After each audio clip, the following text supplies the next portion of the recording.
बिस्मिल्लाहिर्रहमानिर्रहीम अस्सलाम वालेकुम students. I hope you are well and enjoying your life. Students, आज का जो हमारा टॉपिक है वो अपेंडिकुलर स्केलेटन। जो लास्ट टॉपिक है उसमें हमने एक्सियल स्केलेटन डिस्कस किया था, आज हमने अपेंडिकुलर स्केलेटन डिस्कस किया। अगर हम फर्ज करें कि ये एक ह्यूमन का स्केच है, अगर इसका जो एक्सियल स्केलेटन है वो है मेन पार्ट, जो स्केलेटन जो सेंट्रल पार्ट है वो एक्सियल स्केलेटन में था, जबकि जो अपेंडिकुलर है वो अपेंडिक्स से निकले। अपेंडिक्स मीन साइडेड पोर्शन, जिसमें आर्म्स और लेग्स आती हैं। मीन्स के ह्यूमन का जो स्केलेटन में अपेंडिकुलर स्केलेटन है वो आर्म्स और लेग्स होती है। अब अपेंडिकुलर स्केलेटन को इजीली स्टडी करने के लिए फर्दर दो हिस्सों में डिवाइड किया गया, एक पेक्टोरल ग्रिडल और फोर लिम्स, सेकंड पेल्विक ग्रिडल और हाइंड लिम्ब। पेक्टोरल ग्रिडल में हमारे कंधे से लेकर हमारी उंगलियों तक का हिस्सा आता है। पेक्टोरल ग्रिडल जो हमारा कंधा है, इसमें दो हड्डियाँ होती हैं। जो सबसे पहली हड्डी है वो स्कैपुला। स्कैपुला आप स्क्रीन पे भी देख रहे हैं। और इसके अलावा स्कैपुला वो हड्डी होती है जिसने हमारे कंधे को पूरा ओवरऑल इन्वेलप किया होता है। और सुपरस स्कैपुला, सुपरस स्कैपुला अगर आप अपने कंधे को टच करो तो आपको पीछे वाली साइड, कमर वाली साइड पे एक उभरी हुई हड्डी महसूस होगी, उससे हम कहते हैं सुपरस स्कैपुला। ये बात होती है कंधे की हड्डी। और सेकंड होती है क्लैरिकल। क्लैरिकल वो बोन्स होती हैं, वो हड्डी होती है जिसने हमारे स्ट्रेनम के साथ अपने कंधे को जोड़ना है, स्कैपुला को स्ट्रेनम के साथ जोड़ना है, उसे हम कहते हैं क्लैरिकल। ये दो बोन्स होती है हमारे पेक्टोरल ग्रिडल में। अब पेक्टोरल ग्रिडल ये हो गया हमारा कंधा। आगे फोर लिम्स, फोर लिम्स में हमारे बाजू आते हैं। बोन्स में जहाँ भी वर्ड्स है प्रोक्सिमल एंड, वहाँ अपने अपने दिमाग में ठाना है प्रोक्सिमल एंड से मुराद है कि उसका फर्स्ट पोर्शन, और डिस्टल एंड से मुराद उसका लास्ट पोर्शन।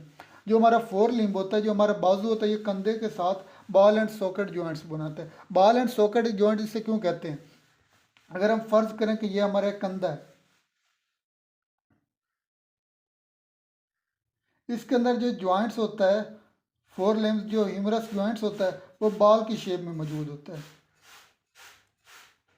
और उसके साथ फिर आगे हमारी आर्म्स निकलती हैं। मीन्स के जो हमारा जॉइंट्स होता है, इसके अंदर ये जॉइंट्स का जो मेन पॉइंट्स होता है वो बॉल की शेप बनाता है। तो और इसको इर्द जो सेपरेट होता है वो सॉकेट्स लाइक स्कैपुला होता है, जिसकी वजह से इसे जो जॉइंट्स बनता है, जिससे हम बॉल एंड सॉकेट जॉइंट्स कहते हैं। फोर लिम्स का जो प्रोक्सिमल एंड है, जो फर्स्ट एंड है, वो क्या करता है? बॉल एंड सॉकेट जॉइंट्स बनाता है। किसके साथ? स्कैपुला के साथ। स्कैपुला कंधे की हड्डी के साथ बॉल एंड सॉकेट जॉइंट्स बनाता है ह्यूमरस। सेकंड, इसका जो हिमरस का एंड जो पोर्शन है, लास्ट पोर्शन है जहाँ पे इसने एंड होना है, उसके बाद आगे दो मजीद बोन्स होते हैं जो हमारी ये आर्म की बोन्स है। यहाँ पे इसने एल्बो जॉइंट्स बनाया, एल्बो जॉइंट्स के बाद इसने जो हमारे ये वाली हड्डियाँ होती हैं, दो हड्डियों के साथ अटैच होना है। ये अगर हमारी आ रही है ह्यूमरस बोन्स, इसने आगे यहाँ पे जॉइंट्स बनाना है, जिस जॉइंट्स को हम हिंग जॉइंट्स कहेंगे। और फर्दर इसने आगे दो बोन्स के साथ अटैच होना है, जॉइंट्स के साथ, हैंग जॉइंट्स के थ्रू। मीन्स के जो ह्यूमरस होगा फर्स्ट इसने हमारे स्कैपुला के साथ अटैच होना, प्रोक्सिमल एंड। और जो इसका डिस्टल एंड होगा, जो लास्ट एंड होगा, वो होना रेडियस और अल्ना के साथ। रेडियस और अल्ना इन दो जो बोन्स को कहते हैं, एक को रेडियस कहते हैं, सेकंड को अल्ना कहते हैं। किस जॉइंट्स के थ्रू? हैंग जॉइंट्स के through. At proximal end humerus का, पहली बोन्स को हम कहते हैं ह्यूमरस, और इनको रेडियस, और सेकंड को, थर्ड को अल्ना। ह्यूमरस बोन्स की हम बात कर रहे हैं। Humerus bones at proximal end form ball and socket joint. जो ह्यूमरस बोन्स होगी ये प्रोक्सिमल एंड फर्स्ट एंड पे बॉल एंड सॉकेट जॉइंट्स बनाएगी। सेकंड, इसका जो डिस्टल एंड होगा, लास्ट वाला एंड होगा, at distal end form hinge joints with radius and ulna. इसका जो एंड वाला एंड है, सिरा लास्ट डिस्टल एंड है, उसने हाइंग जॉइंट्स बनाए किसके साथ? रेडियस और अल्ना के साथ। अब रेडियस और अल्ना फर्दर आगे हमारी ये वाली दो बोन्स आती है, एक रेडियस और अल्ना, ये वाली एक रेडियस और सेकंड अल्ना। रेडियस और अल्ना क्या करता है? Eight there distal end. अब रेडियस और अल्ना का डिस्टल एंड मीन्स कि इनका लास्ट एंड वाला ये वाला एंड, ये वाला एंड, इस एंड की बात कर रहे हैं। At distal end make multi state joint with carpal. ये किस तरह? अगर हमारा रेडियस ये और अल्ना, ये वाली बोन्स दो आ रही हैं, इसने क्या करना है? कॉर्पल्स के साथ रेडियस मल्टी स्टेट जॉइंट्स बनाने। वो किस तरह? कार्पल ये वाला हमारे ये वाला कलाई वाला जॉइंट्स होते हैं, इसके साथ इसने मल्टीपल जॉइंट्स बनाने हैं। जो हमारे रेडियस और अल्ना, इसने आके कार्पल के साथ अटैच होना है। कार्पल के साथ अटैच होने के बाद यहाँ पे 8 हड्डियाँ होती हैं, 8 बोन्स जो हमारी कार्पल्स में आती है। इसके बाद क्या होना है? मेटाकार्पल्स होगी। मेटाकार्पल्स हमारी ये वाला कलाई वाला जो हमारी हाथ का हिस्सा है, ये हथेली का हिस्सा है, ये बनानी है मेटाकार्पल्स ने। यहाँ से 5 उंगलियों की तरह 5 मेटाकार्पल्स निकलेंगे। अब जो मेटाकार्पल्स के एंड पे हमारी जो फेलेंजिंग जो हमारी उंगलियां हैं उनके आगे मज़ीद 3 हड्डियाँ होंगी। जो हमारा थंब होगा इसमें 2 होगी, बाकी चारों में 3 होगी। थंब में 2, बाकी चारों में 3 होगी। अब हम इस टॉपिक की तरफ आते। Radiation at the distal end, distal end पे जो लास्ट एंड है, make multi state joint with carpals, ये कार्पल के साथ इसने क्या बनाना, मल्टी स्टेट ज्वाइंट्स बनाने। अब आ गया carpals, 8 carpals form wrist, wrist mean इसने हमारी जो हथेली बनानी है, जो हमारी कलाई बनानी है, रिस्ट कलाई बनानी है, किसने, मेटा कार्पल्स ने। 8 कार्पल्स मिलके हमारी कलाई बनाएंगे, और फिर कलाई क्या, metacarpals form palm of hand, हमारे हाथ की जो हथेली है ये बनानी है मेटा कार्पल, ये वाले जो मेटा कार्पल्स हैं इसने हमारे हाथ की हथेली बनानी है। फिर आगे फ्लेंजिस, 5 रोज ऑफ 14 फ्लेंजिस, 14 मीन्स के 3 होंगे, बाकी 4, और थंब के अंदर 2 हड्डियाँ होंगी, 2 बोन्स होंगी, फॉर्म मेटाकार्पल। मेटाकार्पल के साथ अटैच होके हमारी फ्लेंजिस बनाती है। अब ये मेटाकार्पल के साथ क्यों अटैच होगी, ताकि वो सपोर्ट प्रोवाइड कर सके। ये होगा पेक्टोरल ग्रिडल। अब जो सेकंड पोर्शन होता है वो होगा पेल्विक ग्रिडल। पेल्विक ग्रिडल स्टार्ट होता है हमारे हिप जॉइंट से लेकर हमारे फुट तक। अगर हम कहें कि ये एक पेल्विक ग्रिडल है,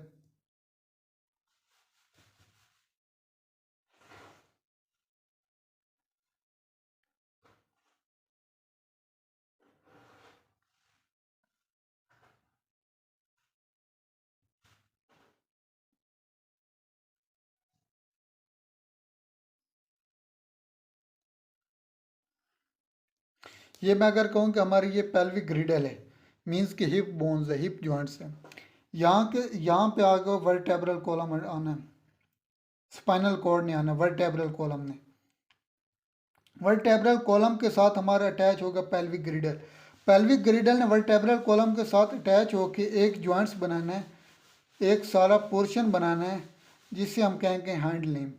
मीन्स के यहाँ से पेल्विक ग्रिडल हिप बोन से, हिप जॉइंट से आगे हमारी टांगें निकलनी है। वो किस तरह, अगर ये स्ट्रक्चर मैं यहाँ पे ड्रा करूँ,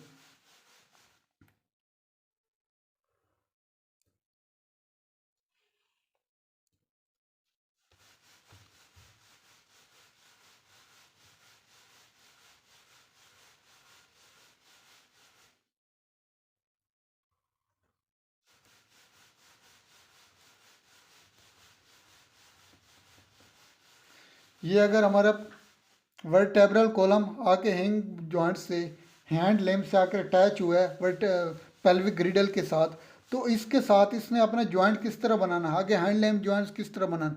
यहाँ पे ये बनाया गया एक बॉल एंड सॉकेट जॉइंट्स, वो कोकाइकस के साथ। ये हमारे इस बोन्स को, जो साइडिल पेल्विक ग्रिडल की बोन्स है, इसे हम कहते हैं कोकाइकस। कोकाइकस के साथ इसने आके अटैच होना है और एक बॉल एंड सॉकेट जॉइंट्स बनाना है।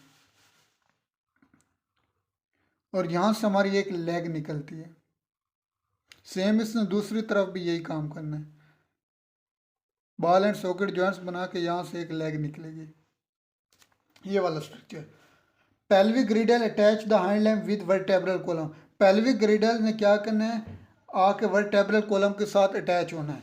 अब अभी आ गया था हैंड लिम्ब। हैंड लिम्ब क्या होता है, पहला पोर्शन होता है वो फीमर का होता है। ये जो हमारी लेग की फर्स्ट पोर्शन है वो होता है फीमर। फीमर क्या करेगा, फीमर एट प्रोक्सिमल एंड, इसका जो फर्स्ट एंड है, at form hip joints with hip bones. Hip bones या कोकाइकस के साथ इसने आके फर्स्ट जॉइंट्स बनाना है। जो जॉइंट्स का होगा वो बॉल एंड सॉकेट जॉइंट्स होगा। Femur at proximal end form hip joints with hip bones, hip bones के साथ हिप जॉइंट्स बनाना है। एट डिस्टल एंड, इसी का फीमर्स का जो डिस्टल एंड है वो यहाँ पे आके एक जॉइंट्स बनाएगा, जिसे हम हिंग जॉइंट्स कहेंगे। हिंग जॉइंट के साथ आगे फर्दर 2 और बोन्स होंगी। सेम इधर भी यही कंडीशन होगी। At distal end form knee joints with proximal end of tibia and fibula. यहाँ पे जो आगे मेंस 2 बोन्स निकलते हैं, एक को हम टिबिया कहते हैं, एक को फिब्यूला कहते हैं। ये जो बोन्स होती है हमारी आर्म्स में, जो बाजू में, तो ये तो लेफ्ट राइट भी होती है, लेकिन जबकि हमारी लेग्स में ये ऊपर नीचे होती है, अप डाउन होती हैं, टिबिया और फिब्यूला।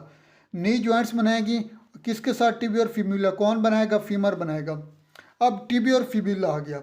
टिबिया और फिब्यूला का ये डिस्टल एंड वाला ये लास्ट पोर्शन होगा, इसने टार्सल के साथ एक कनेक्टेड होना है। टार्सल 7 किस्म की हड्डियाँ होती हैं, छोटी छोटी मौजूद होती हैं, जो कि हमारा पाँव बनता है, हमारा जो घुटना हम कहेंगे वो बनेगा। 7 बोन्स आए टार्सल के साथ अटैच हुई, टिबिया और फिब्यूला, और ये जो यहाँ से आगे मज़ीद बनेंगे 5 मेटाटार्पल्स। 5 मेटाटार्पल्स के एंड पे फ्लिंजेस बनेगी, उंगलियां बनेगी, 3 बोन्स बनेगी। और जो हमारी फ्रूट की जो हमारी थंब फिंगर होंगी उसके अंदर 2 होंगे, बाकी चारों में 3 होंगे। ये टोटल बनती है 14 flanges. 5 rows of 14 flanges support the figure, sorry finger नहीं होना यहाँ पे, सपोर्ट द फुट करना है, हमारे फुट को सपोर्ट करने हैं उंगलियों ने किस वजह से सपोर्ट करना है, जब ये मेटाटार्सल के साथ अटैच होगी। अब हमारी बोन्स टोटल कितनी बनी है पेंडिकुलर स्केलेटन में? एक बनी पेक्टोरल ग्रिडल के अंदर बनी, एक स्कैपुला और दूसरी क्लेविकुलर, 2 ये बनी। और ह्यूमरस, एक ह्यूमरस बनी, 2 रेडियस और अल्ना बनी, और 8 कार्पल्स बनी, और 5 मेटाकार्पल्स बनी, 14 उंगलियां बनी फ्लेंजेस। अब ये टोटल कितनी बनती हैं? 2 3 3 और 2 5 5 और 5 10 10 और 8 18 18 और 14 32। अगर हम कहें कि एक साइड के हमारे 32 हैं तो दूसरी साइड में 32 मल्टीप्लाई 2 ये बनते हैं 64। हमारे जो पेक्टोरल ग्रिडल के अंदर टोटल 64 बोन्स होती हैं। अब पेल्विक ग्रिडल में एक होता है पेल्विक ग्रिडल, एक फीमर्स, 2 टिबियोर फिब्यूला, 7 टार्सल, 5 मेटाटार्सल्स और 14 हो गए फ्लेंजेस। ये टोटल कितनी बनती है? 2 4 4 और 7 11 11 और 5 16 16 और 14 30। मीन्स कि अगर एक पोर्शन की 30 होता है दूसरे की बनेगी 60। इन टोटल दोनों को अगर हम काउंट करें तो ये तकरीबन बनती है 126 बोन्स बनती है। ये टोटल हमारे जो पेक्टोरल अपेंडिकुलर स्केलेटन के अंदर टोटल बोन्स होती है वो 126 होती हैं। शायद यहाँ पे मिसिंग है, यहाँ पे 31 बोन्स होनी है, 31 और 2 ये बनती है 62। ये जो मिल के टोटल 126 बोन्स बनती है। आज जो हमने डिस्कस किया वो पेंडिकुलर स्केलेटन। इंशाल्लाह अभी तक के लिए इतना, मिलेंगे नेक्स्ट लेक्चर में, तब तक के लिए अल्लाह हाफिज़।